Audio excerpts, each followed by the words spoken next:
Eh, el título incluye algunos desafíos, ¿no? Por el hecho de hablar de sanidad del alma y aquí podríamos poner una especie de sanidad integral, no solo la sanidad interior, digamos, o física menos. Yo no soy médico, entonces no podría hablar de sanidad física.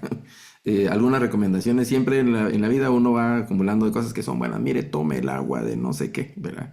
Y hágase no sé qué cositas para mejorar algunas cosas de salud, pero son nuestros consejos y tips de la salud popular.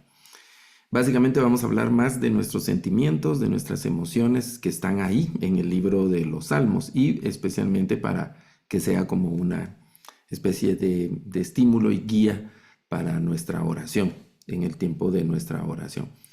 Hay un pasaje en Marcos donde el Señor dice, cuando oren, perdonen. Y ese es un asunto de salud interior, ¿no? En Marcos capítulo 11, el Señor le dice a sus discípulos, versículo 25, 26, les dice, cuando oren, perdonen. Hace unos días yo escribí un post para las redes sociales hablando del perdón. Y el perdón, en ese momento estaba pensando en el perdón, entonces puse algo de lo que estaba pensando, que la ofensa es una vez ocurre la ofensa, pero la falta de perdón nos pasa hiriendo toda la vida. Y el ofensor nos hiere una vez, pero la falta de perdón es que agarremos esa estaca que nos clavaron ahí de la ofensa y nos la estemos restregando, pero ahora ya no es el ofensor, ahora soy yo. Es como que si nos dieran una bofetada, el ofensor o la ofensora nos dio una bofetada en algún momento de nuestra vida, pero solo fue una vez. Pero nos dolió tanto en nuestro interior que pasamos nosotros todos los días o cada vez que nos recordamos del ofensor, nosotros mismos nos abofeteamos porque el ofensor solo nos abofeteó una vez. Pero la falta de perdón nos vuelve a doler, nos vuelve a doler y nos vuelve a lastimar y nos vuelve a lastimar hasta que perdonemos. Hasta que perdonemos. Y el tema ahí, si hablamos del perdón, pues se va extendiendo también. Entonces, vamos a enfocarnos más a hablar de nuestra interior, pero yo quiero platicar rápidamente de qué son los salmos. Básicamente vamos a decir que los salmos son oraciones, son oraciones. De hecho, hay una palabra hebrea que es difícil traducir. No hay una palabra en español que se pueda traducir porque es la palabra mismo. Yo no la puse aquí, pero la palabra hebrea de donde se ha traducido salmos no tiene exactamente una traducción. Algunos dicen que significa canto, aunque en hebreo hay varias palabras que significan canto o cantar o canción. Otros dicen que es oración, igual en hebreo, pues no existe la palabra tanto como orar, sino es más de hablar. Eso es bien interesante porque la oración en el contexto bíblico es hablar, decirle a Dios. Cuando Salomón ora al Señor para dedicar el templo, realmente lo que está haciendo es hablándole al Señor. La oración es hablar, como aquel canto antiguo que dice la oración es hablar con Dios a través.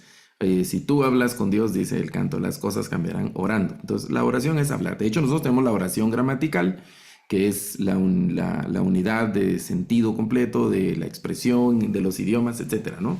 Es la oración. Nosotros tenemos la oración litúrgica, podríamos decir, de culto, que es cuando nos dirigimos a Dios. Entonces los salmos, si podemos cambiar la palabra ahí, serían las oraciones, porque de hecho la palabra salmo es una palabra que viene del griego, ni siquiera viene del español, no es una palabra en español, sino que es una palabra que viene del griego, después pasó al latín, y así se fue pasando. Y cuando uno investiga qué significa la palabra salmo en griego, pues más o menos cae en el mismo círculo, que no hay una definición completa, sino que es muy amplia, muy, muy amplia. Pueden llegar a ser meditaciones, puede llegar a ser reflexiones, puede ser lo que vemos en los salmos es que son oraciones, son oraciones. Otra forma de verlo es que estas oraciones como no en todos los salmos, pero en alguna, no, ahora no tengo la cantidad en mente, pero en algunos salmos yo diría, en una buena cantidad de salmos, probablemente más de la mitad de los salmos, se habla o hay alguna orientación hacia la musicalidad. Es decir, estas oraciones pueden ser canciones, son cantos, oraciones que son cantos, ¿no? Lo de los salmos, eso es bien interesante también. de los salmistas que aparecen nombrados en el libro de los Salmos son músicos. La mayoría de ellos son levitas, es decir, son sacerdotes, y otros que no son sacerdotes, como David, por ejemplo, pero David era músico. Y él tuvo alguna especie de acercamiento al sacerdocio. De hecho, una vez se vistió con un efod, que era la vestidura de los sacerdotes. Acompañó al arca mientras iba a Jerusalén y así. Entonces podemos decir también que los salmos son canciones, son canciones. Y ahí, eso no es de la Biblia, ¿verdad? Pero hay un dicho popular que dice que el que canta, su mal espanta, dice. Entonces, ahí también ayuda mucho el cantar, ¿verdad? Si no canta, si usted no canta muy bien, cante mientras se ducha, cierre bien la puerta y ahí dele, ¿verdad? Con toda confianza a cantar ahí. Pero si le han dicho que no, si usted no canta muy bien, entonces cante ahí, como dice el Señor de la oración, también cante en lo privado, ¿verdad? Para que solo usted ahí cante. Es parte de la dinámica del ser humano en todas las culturas. Eso es bien interesante también, que en todas las culturas se han descubierto instrumentos musicales, muy, muy rudimentarios si usted quiere, pero instrumentos musicales, y en todas las culturas ha habido algo así como música, como poemas y canciones. En todas las culturas. Eso es algo como de la naturaleza del ser humano. Bueno, dicho esto, hay que pensar también en si hay salmos fuera de los salmos, es decir, otros salmos que no están, y aquí estoy pensando en la Biblia, otros salmos que no están en el libro de los salmos, y hay que decir que sí. Este tipo de canciones, este tipo de poemas, no se limita al libro de los salmos, sino que hay desde Génesis, hay una canción de Jacob al final del libro. En Éxodo también canta Moisés cuando cruzan el Mar Rojo. Hay unas canciones y unas frases que dice María. Y luego, si recuerdo otros, por ejemplo, en la tarde estaba repasando el tema. Recordé también lo de David cuando muere Jonatán, que ha sido mal interpretado ese salmo, digamos, de David, cuando muere Jonatán, porque David escribe, está ahí en los libros de historia de la Biblia, que David hace una lamentación por Jonatán porque ha muerto. Y dice Jonatán, ay Jonatán, amigo, y tus amores, dice David, ¿verdad? Me han sido mejores que el de muchas mujeres, dice. Y eso es lo que han agarrado algunos, ¿verdad? Que para decir de que David y Jonatán eran novios. Pero no va por ahí el sentido de la expresión, sino que David amaba a Jonatán profundamente y le dolió profundamente la muerte de Jonatán, ¿verdad? Los que hemos perdido seres queridos, muy cercanos, muy queridos, duele de una forma increíble, ¿no? Es un dolor horrible el perder un ser querido. Y entonces ese sentimiento de David, ¿no? Diciéndole a su hermano, a Jonatán, lamentando la muerte de él. Entonces, y así, en los profetas también hay salmos. Hay uno muy lindo en la profecía de Habacuc, el último capítulo de Habacuc, que es un salmo de mucha confianza. Todo el libro es muy conmovedor. Es un libro corto, el de la profecía de Habacuc, apenas 3 capítulos, pero es un libro muy intenso. También el profeta, déjeme decir, el profeta en su calidad de salmista, tiene el alma ahí, se le afloran los sentimientos. Y es una profecía muy, muy linda, muy conmovedora también porque literalmente están destruyendo la ciudad. Habacuc es contemporáneo de Jeremías y están destruyendo la ciudad, los muros están cayendo, la gente está muriendo de hambre, de espadas. ¿Se imaginan el relajo, el desorden que hay en las ciudades? Es terrible. A nosotros nos cuesta, a mí personalmente me cuesta a veces proyectar esas escenas porque nunca hemos tenido nosotros personalmente una experiencia como esa. Pero actualmente en el mundo sí está pasando esas cosas, ¿no? Hay que ver el conflicto que hay entre Israel y Gaza, principalmente del lado de el dolor de las familias que han perdido seres queridos en Israel y el dolor de los palestinos que están destruyendo sus ciudades, no tienen dónde vivir, tienen que agarrar lo que apenas pueden y salir a otros lugares y sin la expectativa de alguna vez regresar a lo que en un momento fue su hogar. Otro escenario es, por ejemplo, lo que está pasando ahora en algunas naciones de África, en el Congo, por ejemplo, que tiene ya varias décadas de que la situación no se estabiliza, en Somalia.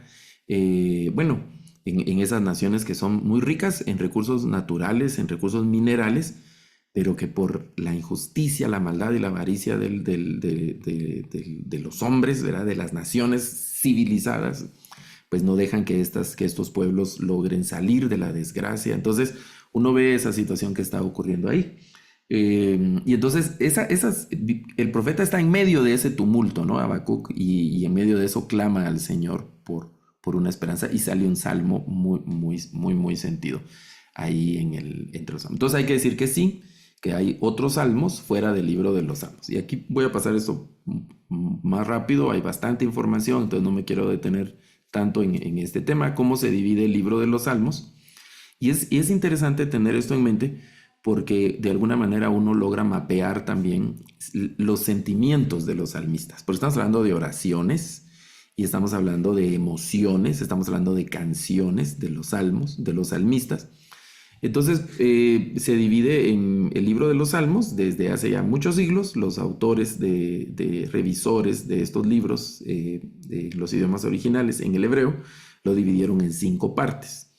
Del Salmo 1 al 41, básicamente se describe el conflicto entre el justo y sus enemigos. Los primeros salmos, luego del Salmo 1, los salmos que siguen, se habla mucho del sufrimiento del justo frente a escenarios de los injustos. Y así, ¿verdad? Se extiende hasta el Salmo 41. Estas son una descripción general, no hay que pensar que así van a ser todos los salmos, porque hay escenarios y episodios dentro de los mismos salmos donde la temática cambia un poco, ¿no? Pero en general es la temática de esta primera sección. En la segunda sección, que son los salmos que van desde el 42 hasta el 72, se relatan, fíjense, los sufrimientos del alma en lo individual y en lo colectivo. Y aquí no dice cuál es la causa del sufrimiento, pero aquí hay una cosa, porque vean la primera sección se habla de conflictos. En la segunda sección se habla de sufrimientos. Aquí estamos hablando ya de cosas que van cargando y que van haciendo, que van causando dolor, van causando aflicción, temor y otra serie de sentimientos. En el libro, en la tercera sección, que va desde el 73 al 89, aquí ya hay reflexiones del pasado y aquí hay aspiraciones de esperanza y otras cosas, ¿no? Insisto en que estas clasificaciones, más bien descripciones de estas secciones, son muy generales, y por ahí hay partes donde son como excepciones de estas secciones. Por ejemplo, en la primera sección está el Salmo 27, que es un salmo muy lindo, el Salmo 23 también, que es muy lindo, el Salmo 36, que son salmos el Salmo 16, pero siempre está ese contraste, ¿no? La esperanza en Dios frente a la acechanza de los enemigos de los salmistas. Y algunos salmos que se escriben en episodios históricos, como cuando David huía de Absalón, cuando David había hecho tal cosa, cuando los salmistas tal cosa. Entonces, incluso en los encabezados de los salmos se aparecen como, se cuenta más o menos como en qué circunstancia se escribió ese salmo. En la cuarta sección menciona temas varios, sobresalen los atributos y los actos de Dios, su eternidad, su omnipotencia, su misericordia y su perdón de estos salmos, ¿no? Es una sección un tanto más de celebración también, y ese enfoque de celebración es más como la última parte del salmo también, donde hay temas diversos, pero tienen una gran carga de alabanza, ¿no? Los salmos graduales o de las subidas, que eran cánticos que cantaban los peregrinos mientras iban a Jerusalén a celebrar las fiestas y a hacer todas las conmemoraciones que se hacían en Jerusalén durante las fiestas judías.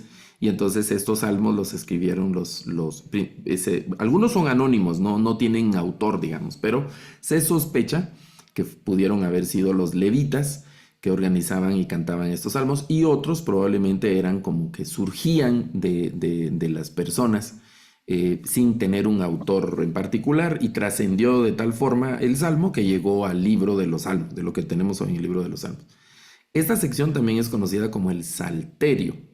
El salterio. Salterio es un instrumento musical, ¿no? El salterio. Y entonces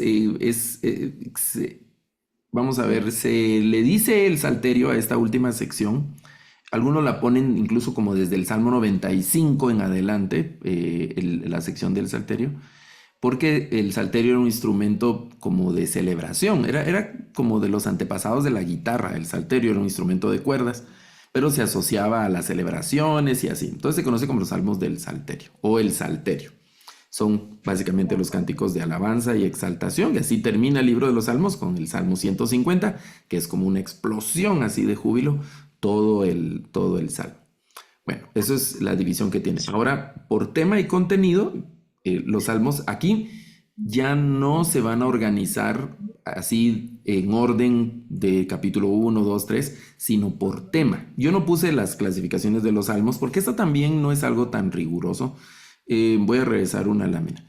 Esta división ya está desde el texto hebreo.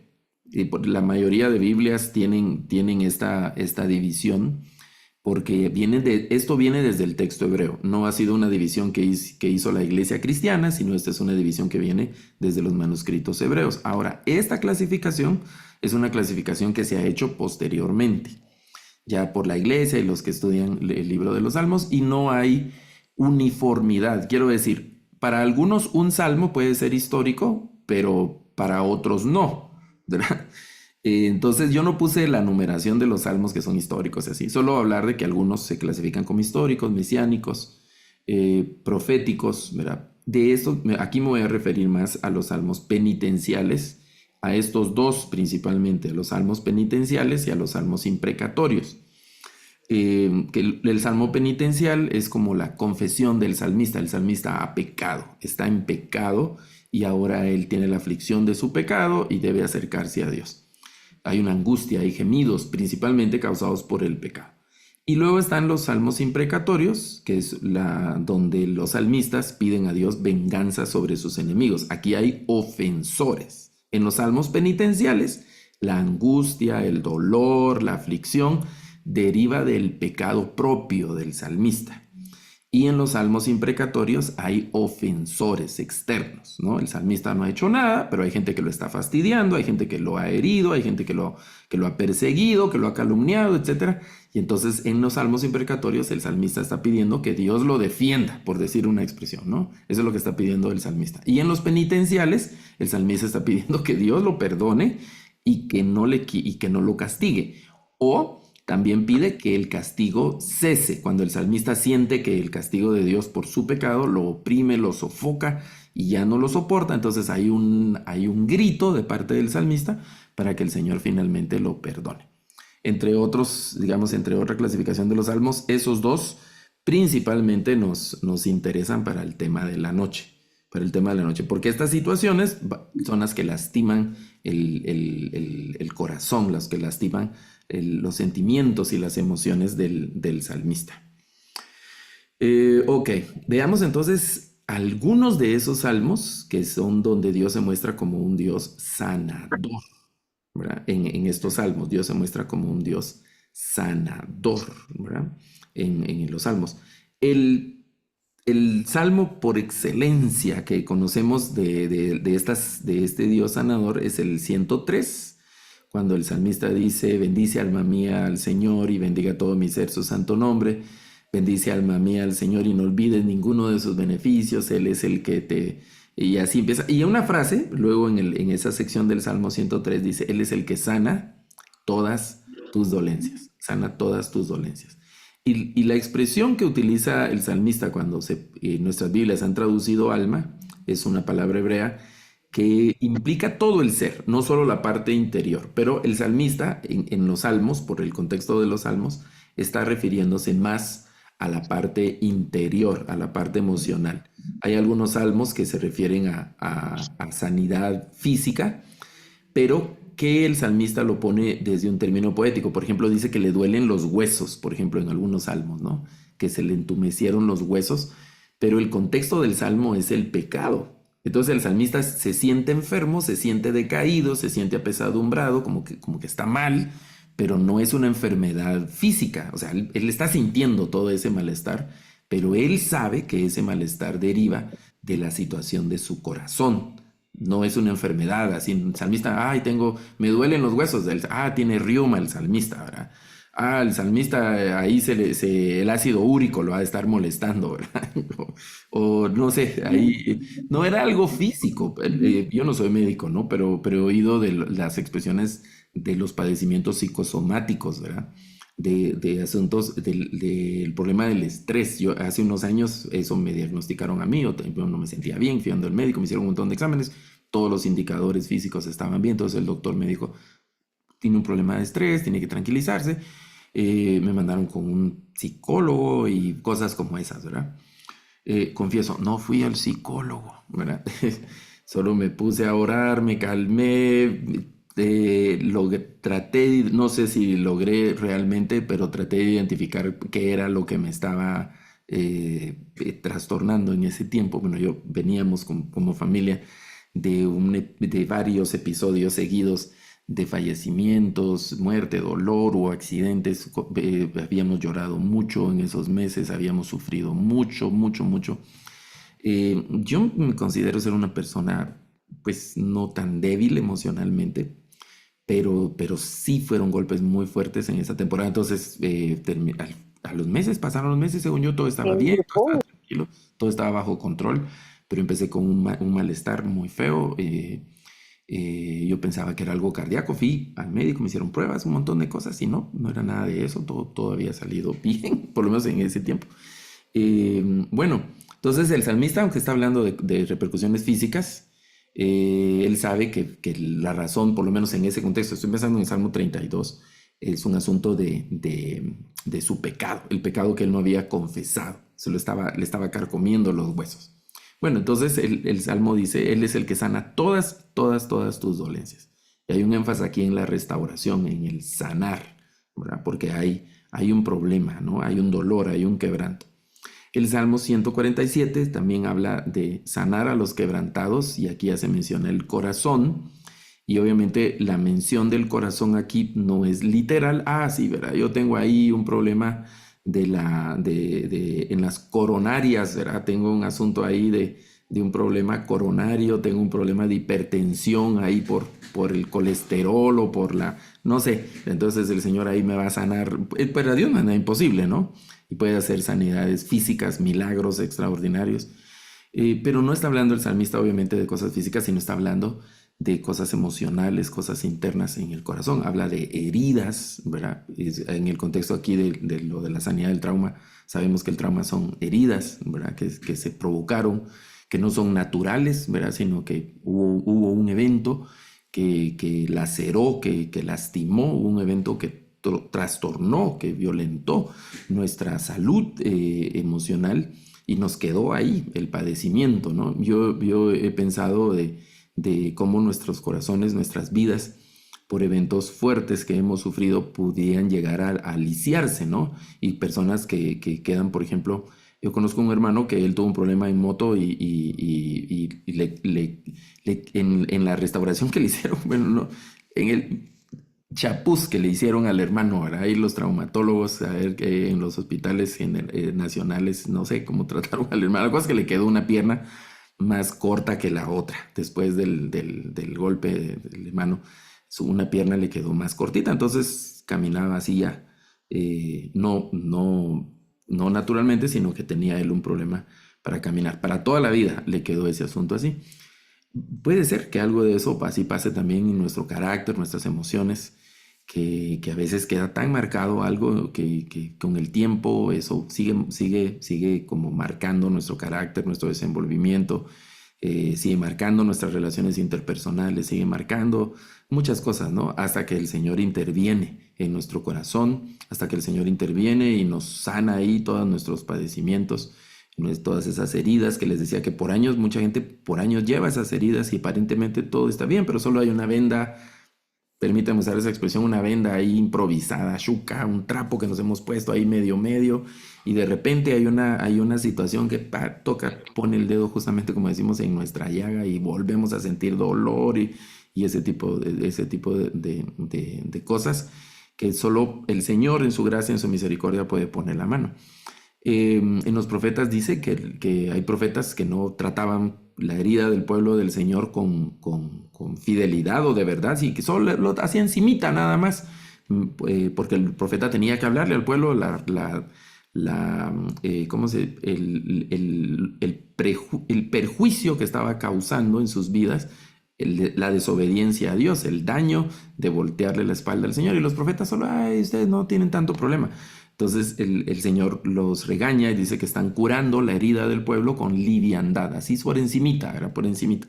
No, era una herida que estaba ahí contaminada, pudriéndose, tenía pus y una serie de cosas. Había que limpiarla de una manera dramática y obviamente con mucho dolor, pero era por un asunto de restauración.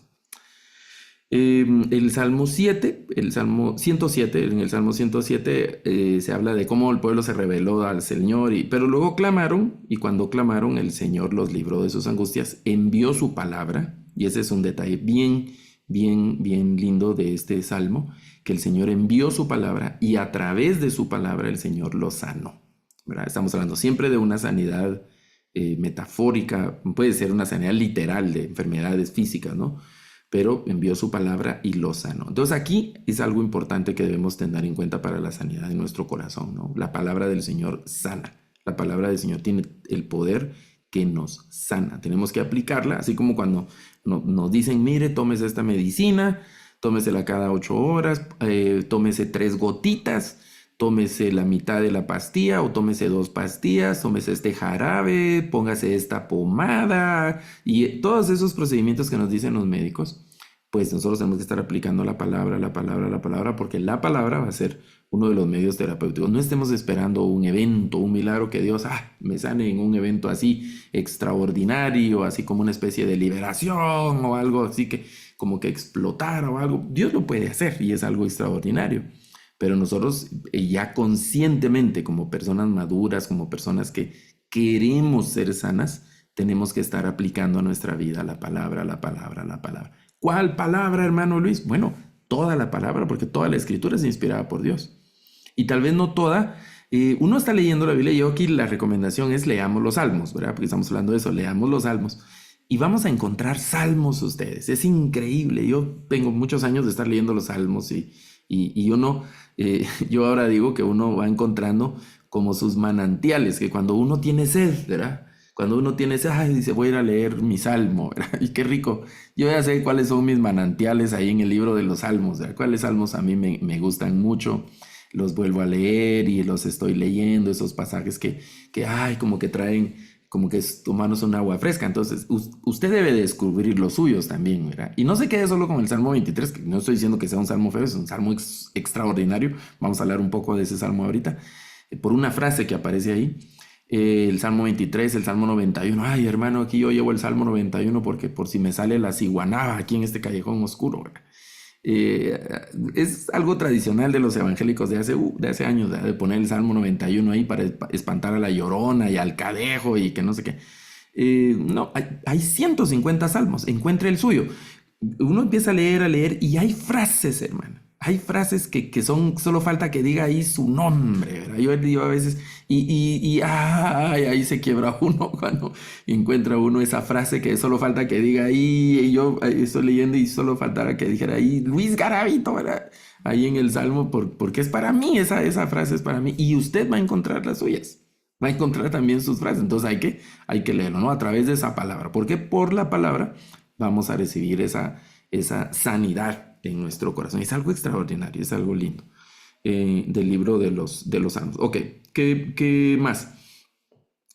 En cuanto a estos salmos, estos géneros de los salmos, hay salmos de súplicas y lamentos que son individuales, ¿no? Y se pueden distinguir 3 grupos de estos salmos. Aquí estamos haciendo diferentes clasificaciones de los salmos, ¿verdad? Las oraciones del inocente que pide a Dios un juicio favorable. Estos son de los salmos imprecatorios que habíamos hablado antes.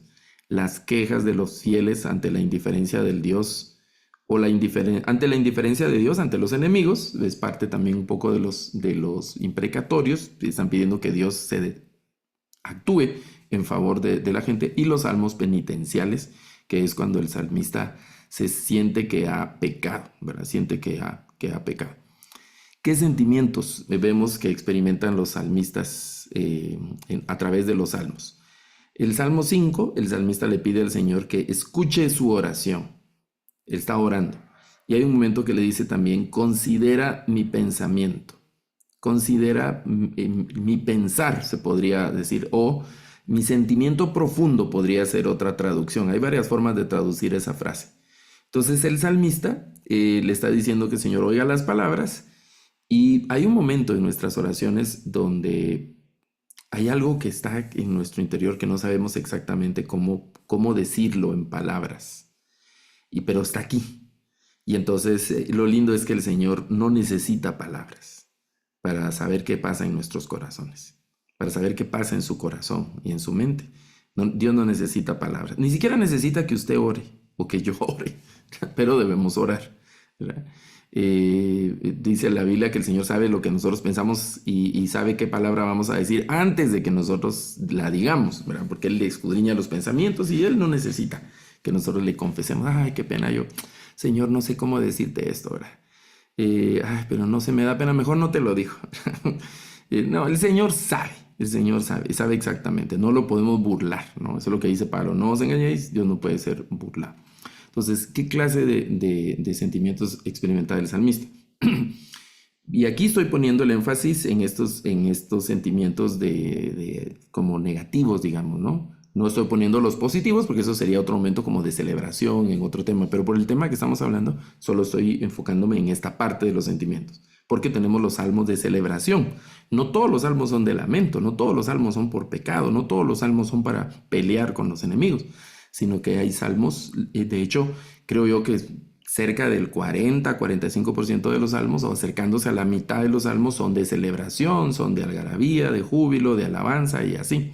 Y otra parte son de estas salmos muy profundos, que evocan sentimientos y emociones también muy vivas, muy dramáticas, ¿no? Entonces, está en aflicción, el salmista se siente herido, siente como dolor, como enfermedad, tiene miedo, el salmista está frustrado, no ha logrado lo que pensaba hacer, está indignado, siente culpa, se siente menospreciado el salmista, siente vergüenza, confiesa que ha sentido tentaciones, ¿verdad? El estupor es una cosa que no se logra explicar, así como cuando uno se queda ido, decimos, ¿verdad? Así como, pero no puede ser, Dios mío, un momento de así donde como que se nos pusiera en blanco la cabeza frente a una situación muy, muy traumática. El salmista se siente viejo y las situaciones de la vejez le están, ¿cómo se dice? Como las reflexiones que tiene de la vejez, él se siente ya como inútil, frustrado, y una serie de situaciones que experimenta cuando ya se ve viejo. El salmista tiene miedo de la muerte, tiene miedo de quedar pobre o está pobre, tiene el temor de quedar en ridículo, siente rencor, el salmista siente rencor, ¿verdad? No quiere perdonar, al contrario, quiere que Dios destruya a sus enemigos, así, y lo dice con una hazaña terrible, ¿no? De eso, el salmista tiene malos recuerdos, ¿verdad? Recuerda que ha pecado, recuerda que no ha sido justo, recuerda episodios también donde ha llorado, donde ha sufrido. Tiene sus sentimientos en algún momento como lisiados, lo que les decía, ¿no? Las emociones lisiadas, quiere perdonar pero no puede, quiere estar contento pero no puede, no logra disfrutar ni de lo que se come, tiene bastante que comer, pero hay algo que no lo deja estar bien al salmista. Traumas muy profundos que ni siquiera él logra comprender, que logra entender el salmista. Entonces, en medio de todos esos sentimientos, el salmista escribe salmos que hoy conocemos como los salmos imprecatorios. ¿Y qué buscaba con esos salmos? Venganza de sus enemigos, ¿verdad? La justicia de Dios. El salmista quería que Dios lo reivindicara, es decir, que sacara, que levantara su cabeza y que Dios lo dijera, miren, yo estoy honrando a este, ¿verdad? Este es el lugar que el Señor lo honrara frente a otros, que él fuera sano mientras los otros eran destruidos, que también cierta forma de liberación, porque estos enemigos del salmista eran también sus opresores, podían ser literalmente como las grandes naciones que oprimían a Israel, o opresores, pudieron haber sido también, se pudiera haber referido a opresores emocionales, la tensión, la aflicción y otras situaciones del salmista. Y con los salmos penitenciales, el salmista lo que tiene es el temor porque ha pecado. Entonces lo que necesita es perdón de Dios, es lo que está buscando el salmista a través de estos salmos penitenciales. Le está pidiendo al Señor que no lo castigue a él, porque el salmo penitencial es un problema del salmista por el pecado que ha cometido, y los imprecatorios, como decíamos, es el problema del salmista por los enemigos externos. ¿Verdad? Y aquí hay dos palabras que quiero dejar, no quise evadir estas palabras. Atrición es una y la otra es contrición. Atrición y contrición. ¿Qué significan esas palabras? ¿Cuál es la diferencia de esas palabras? La contrición es la vergüenza, el dolor y rechazo al pecado y surge del amor a Dios. Es el terrible dolor sentir contrición. El salmista en una versión dice el corazón contrito y humillado, se refiere a esta palabra, ¿no? Contrito es el adjetivo, contrición sería el sustantivo. Es el terrible dolor y miedo que se experimenta porque se ha ofendido gravemente al santo Dios. Entonces al salmista el corazón contrito es el que le duele haberle fallado al Señor y está arrepentido de haberle fallado al Señor. Entonces busca el perdón de Dios, busca que Dios lo sane por ese dolor, esa llaga que el pecado le ha causado. Y la atrición, que es el otro sentimiento, es el miedo al castigo. No es tanto el arrepentimiento, no es tanto que le duele haber fallado a Dios, sino que tiene miedo de que Dios lo castigue. Básicamente miedo al castigo. Se manifiesta por la simple búsqueda de evitar las consecuencias negativas. No implica arrepentimiento la atrición. Se puede experimentar algún pesar, pero no necesariamente culpa, ¿verdad? Entonces lo que Dios prefiere es el corazón contrito, que de verdad le dolió. A veces uno se puede pensar, ¿cómo es que David es el hombre conforme al corazón de Dios? Y cuando uno ve la vida de David, pues David no fue un santo. David no fue un hombre tan con un testimonio muy bueno, digamos, ¿verdad? Con un récord así muy envidiable, no. David tuvo problemas y problemas bien gruesos, como decimos, y bien fuertes, bien feos. Nadie quiere tener esos problemas. Yo no quiero tener esos problemas que tuvo David, ¿verdad? Pero ¿cómo es que era conforme al corazón de Dios y hizo cosas que uno dirá, pero qué barbaridad con este David? Bueno, supo arrepentirse. No es una justificación, entonces yo voy a pecar y me vengo a arrepentir. No es una invitación a eso, ¿verdad?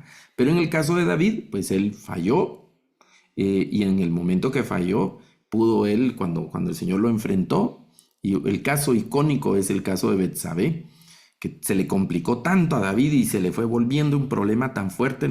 Después ya no solo fue la fornicación y el adulterio con Betsabé, sino que ya fue un problema de muerte, de intrigas y un problema horrible, ¿verdad? La peor versión de David como persona la vemos en el evento de Betsabé. De lo peor, David cayó, pero hasta lo más bajo como persona, de lo horrible David. Y cuando Dios lo enfrenta, también se derrumba a él, entiende la magnitud de lo que ha hecho y entonces se somete ahí a la voluntad del Señor y escribe el Salmo 51, que es un salmo muy, muy lindo también. El Salmo 51 pidiéndole perdón al Señor.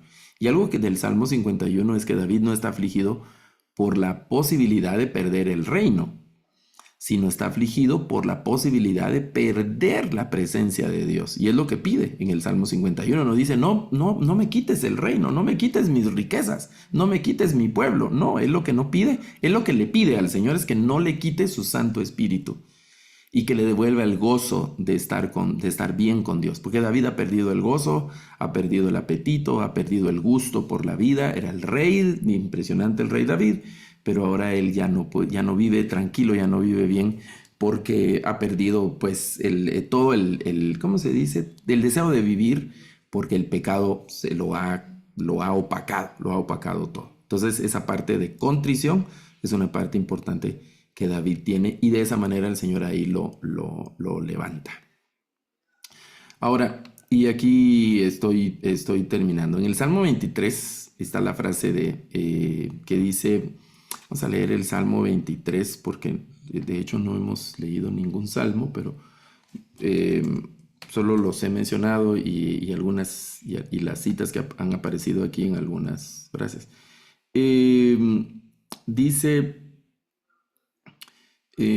Vamos a ver, confortará esta parte, ¿no? El Salmo 23 que dice, Jehová es mi pastor, nada me faltará, en lugares de delicados pastos me hará descansar, junto a aguas de reposo me pastoreará. Y esta es la frase que quiero resaltar, confortará mi alma, confortará mi alma. Esta palabra de confortar, o que se han traducido aquí como confortar, déjenme mostrarles cómo la han traducido otras Biblias, esta primera parte. Pero déjenme una cosa. Vamos a poner aquí, es el 23.3, el Salmo 23.3. Un momento en lo que eh, aquí, ahora sí. Fíjense, habla de restaurar. Este refresh no solo es de refrescar, sino es como de reiniciar, podríamos usar esa expresión, y restaurar. Aquí pusieron dos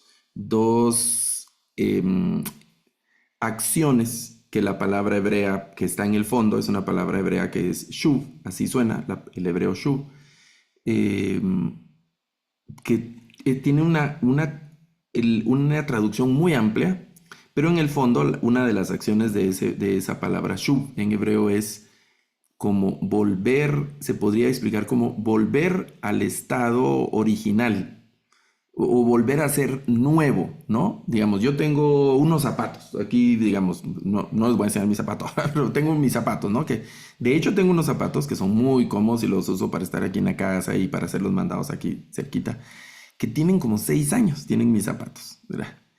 Y bueno, yo soy feliz con esos mis zapatos, ¿verdad? Pero ya no se ven nuevos. Pero si le aplicáramos la acción de shuv del hebreo, sería como volver el tiempo y que el zapato vuelva a estar sin el desgaste de la suela, el cuero que tiene arriba, los zapatos nuevo, como que estuviera recién salido de la fábrica. Esa sería la acción de shuv, que es lo que el salmista está diciendo aquí que el Señor hace con su alma, ¿verdad? Vean cómo dicen las demás versiones. Me infunde nuevas fuerzas, restaura mi aliento. Aquí es por el concepto de alma. Conforta. Repara mis fuerzas. Aquí podría ser repara mi alma, ¿verdad? Este es otro versículo. Restaura mi alma, restaura. Convertirá mi alma. Me da nuevas fuerzas, todos esos, y así conforta. Recrea, aquí no es de recreo, de recreación, solo de salir a divertirse, sino de volver a hacer, de volver a hacer. Esa es la expresión. Vean aquí, dice, hará volver mi alma, volver, falta algo ahí, ¿verdad? Pero hará como hacer nueva, sería la expresión más completa. Restaurado mi alma, bueno, y así, con esta frase de restaurará mi alma. A lo largo de la vida nosotros vamos acumulando experiencias buenas y malas que nos dañan o algo y nuestra alma va quedando marcada como cicatrices. Yo fui un niño muy travieso, entonces tengo muchas cicatrices en la cabeza, tengo una cicatriz aquí que me pusieron puntos. Tengo cicatrices en los codos donde me he caído. Tengo nunca me fracturé, no me he fracturado nunca. Pero sí me caí de una moto. Una vez andaba en una moto y por andar loqueando de adolescente me hice una herida, una cortada bien fuerte en el muslo. Entonces esa es la cicatriz más fuerte que tengo. Eh, Porque fue una cicatriz así grandota, una herida muy fuerte.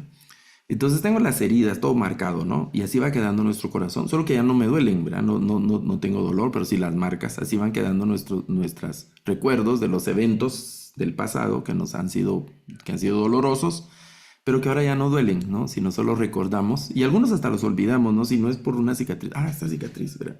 Yo tengo unas cicatrices en los dedos de las manos que no sé cómo me las hice, ¿verdad? Fueron cuando era niño, seguramente. Pero me las miro, tengo una aquí, en este dedo particularmente, que tiene como 3 centímetros la cicatriz y no sé cómo me la hice. No sé cómo me hice la cicatriz en el dedo. Pero ahí está, ¿verdad? Fue una cortada. Pero no tengo el recuerdo de cómo fue la herida en el dedo. Y así, ¿verdad? Entonces, lo que hace el Señor es ir restaurando nuestro corazón. Ahora, ¿qué nos toca a nosotros? A nosotros nos toca orar. El salmista siempre oraba, siempre. Eso es lo que vemos del salmista, siempre está orando. No importa la situación en la que está. Si ha pecado, ora. Si tiene miedo, ora. Si está contento, obviamente, ora. Si se siente mal, frustrado, se siente enfermo, si se siente herido, indignado, si se siente avergonzado, si tiene dudas o algo, ora. Lo que vemos del salmista es la oración. Por eso la clave entonces será no dejar de orar. No dejar de orar. Y aquí, si uno saca como la teología y la práctica del salmista, aquí hay muchísimas cosas que habría que anotar y decir. El salmista lo que hace es que desnuda su corazón. Delante del Señor no puede ir uno con apariencias. Cuando uno ora en público, ¿no? Vamos a pedir al hermano fulano que ore, me piden a mí que ore en público. Entonces, uno ora conscientemente de lo que va a orar, ¿verdad? Sí, Señor, y uno está buscando. Pero cuando uno está orando íntimamente, personalmente, uno no puede llegar con elegancias y con protocolo muy refinado con el Señor, porque el Señor sabe lo que uno lleva dentro, lo que uno lleva en su corazón. Entonces es hablar frente a un padre sin ningún tipo de temor. Nosotros tenemos barreras que nos interrumpen porque probablemente podríamos tener algunos de nosotros una mala imagen, un mal recuerdo de nuestros padres, pero delante de Dios no hay por qué tener ningún tipo de vergüenza ni limitación para expresarle nuestros sentimientos y emociones. Tengo miedo de esto, tengo miedo de hacer ridículo, tengo miedo de fracasar, siento que estoy fracasando, me siento de esta manera y así vamos saliendo, ¿no? Insisto que esta noche nos hemos enfocado más en esta parte sombría, opaca de los salmos, pero también uno puede decir, Señor, muchas gracias, los salmos de exaltación, de alabanza que están ahí donde el salmista pues está en una algarabía completa. Entonces la clave va a ser no dejar de orar. Si algo nos dice el salmista es no dejemos de orar, independientemente de la situación en la que estemos. No dejemos de orar. Por eso termina el salmo. Yo voy a cambiar un poco la conclusión de los salmos, porque el salmo termina, todo lo que respire, alabe a Jehová. Así cierra el Salmo 150. Entonces, déjenme cambiar ahí una palabra para adecuarlo al tema de hoy. Mientras nosotros estemos respirando, oremos. Mientras respiramos, oremos. Y aquí Pablo dice en 1 Tesalonicenses 5:17, oren sin cesar. Oren todo el tiempo. Todo el tiempo, todo el tiempo, todo el tiempo, todo el tiempo. Y ore con sus sentimientos, ¿verdad? Si usted está bravo con Dios, ore así bravo. Señor, estoy enojado. ¿Cómo va a ser posible? Y claro, espere la respuesta del Señor, ¿verdad? Porque Dios no es un mandadero al que le vamos a tronar los dedos, ¿verdad? Dios no es nuestro mandadero, Él es el Rey de Reyes.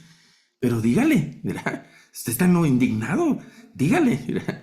Y el Señor va a decirle, te estás pasando, le va a decir el Señor. Porque eso es lo que hace el salmista. Sí, pero es que tampoco no me oyes, ¿verdad? Escúchame, escúchame. Es uno lee ahí con elegancia los salmos, ¿verdad? Escucha, oh Dios, mi oración. Pero el salmista, Señor, por favor, hey, ¿verdad? Atiéndeme. No me dejes solo, hombre. Yo siento que estoy hundiendo y estoy con el lodo hasta la nariz y no hay dónde pararme. Y de esa manera, pues primero vamos a sacar la presión que hay en nuestro corazón, en nuestra mente, y el Señor en su misericordia va a extender su mano, porque lo lindo en los salmos es que la respuesta del Señor, Salmo 40, ¿no?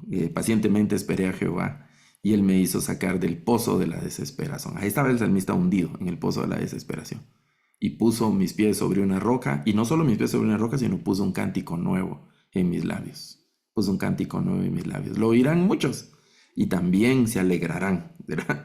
Como el salmo aquel, si recuerdo bien la cita del 128 que dice, cuando el Señor haga volver nuestra cautividad. Están cautivos todavía, pero el salmista se está proyectando. Cuando el Señor haga volver nuestra cautividad, seremos como los que sueñan. Así va a ser un sueño, ¿no? Va a ser una cosa extraordinaria. Nuestra boca se llenará de risa. Ahorita estamos llenos de lágrimas, pero nuestra boca se llenará de risa. Lo verán muchos y dirán grandes cosas ha hecho el Señor con eso. El salmista está anticipando la respuesta del Señor de salvación y de salud para ellos. Ok, voy a dejar de compartir aquí mi pantalla para quedarnos ahora en el tiempo de las preguntas y los comentarios, ¿verdad? De lo que hemos platicado esta noche.